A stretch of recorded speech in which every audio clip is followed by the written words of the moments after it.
Hi, I'm Matt with eTrailer. Today we're going to be talking about the Benton Shifts&Grins bike rack on the back of our 2022 Dodge Durango. Now this is going to be a great one if you're looking for something that's going to be a little bit more affordable but feels pretty nice and can carry a variety of different bikes.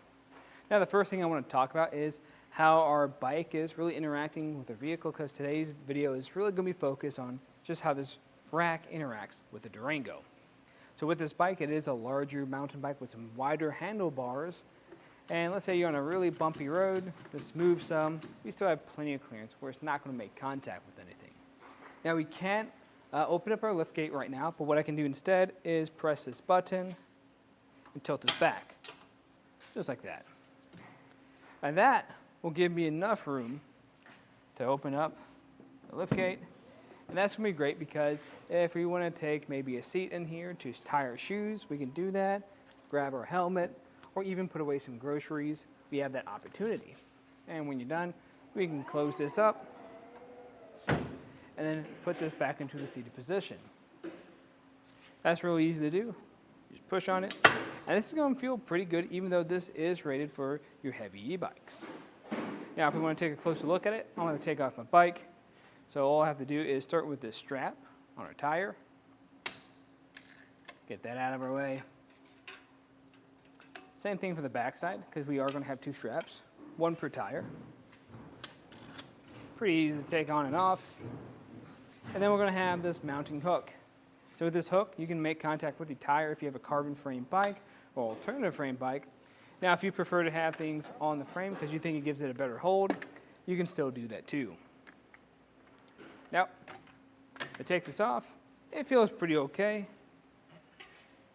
because we're not lifting it up too high, but with it off, I can take it out for a ride.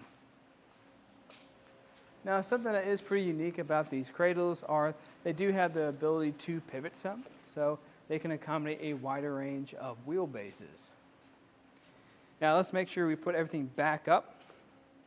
The first thing I want to do, though, is make sure this hook goes back on, because we're going to need that if we want to carry our bikes. And what I'll do is push that right underneath this cradle so it doesn't go anywhere. And put these straps up so they look a little bit nicer. Now I want to talk about how it's looking back here. So the first thing I want to talk about is the total distance from the ground we have. This here, since we have a rise in our shank, is going to have a lot of space here. So we don't have to worry about making ground contact, even when we're going up those steeper inclines. But now something to think about is, you did notice how high I had to lift my bike. With a regular bike like I had today, no issue. If I had an e-bike, that might be a little bit of a lift, just depending on how heavy it is. Now, we can save space because right now it's taking up quite a bit of room over here. So if you're trying to back up into your garage, this is something to keep in mind so you don't hit a wall or something. And to do that, we just got to press this button and push up. Now it still does stick out a little bit, but I think this will save you a lot of room and save you space in your garage or home. But within this position, it is going to block a little bit of our license plate. Now if someone's in a taller vehicle, they might be able to see more of it, but your backup camera is going to be mostly blocked, so I'd recommend mainly using your back windows since that's not going to be blocked. And your taillights are not going to be obstructed either.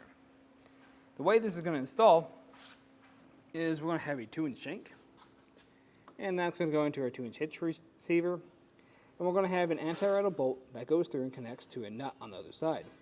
Something I do want to point out is we do have this alignment collar here, so that's going to help you line up that pinhole each time. Now I will say it's not going to help us today on the Durango because this is just barely just shy of making contact with the receiver. So it won't help you out too much. It will get you close, but definitely something to keep in mind.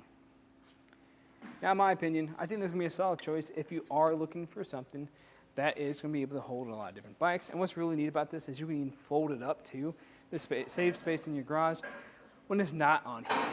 Now if you want to save even more space, I'd recommend checking out another option by Benton, and that's going to be the Benton Shift Show.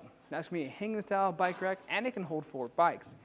Downside to it though is it's going to be a hanging style. So with a hanging style, your bikes move a little bit more, and it won't have as high as a weight capacity as this right here.